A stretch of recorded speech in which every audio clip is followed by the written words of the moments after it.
Today I'll show you what grown-ups tools. This is a hammer. It's used for building. This is a saw. It's used for cutting wood and metal. This is a loosener. It loosens tight nails from up where you hang nails. When they're too tight, you grab them with this.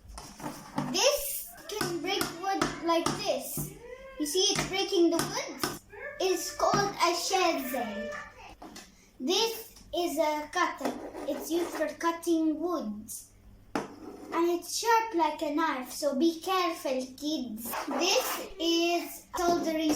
It's used for connecting metals. These are screwdrivers. They have different shapes. Look, this one has like this shape. This one has like this shape.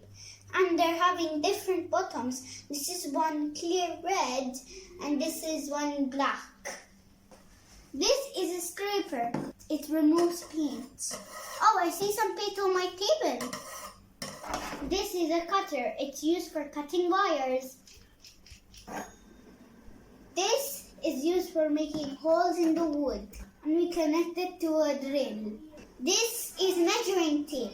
It's used for measuring the objects people use. I opened it. Now we can pull and lock. These are pits. They're used in different shapes. They're used in a drill. They're used to make holes in walls, wood, or metal. And this is for removing it. Look how I do it.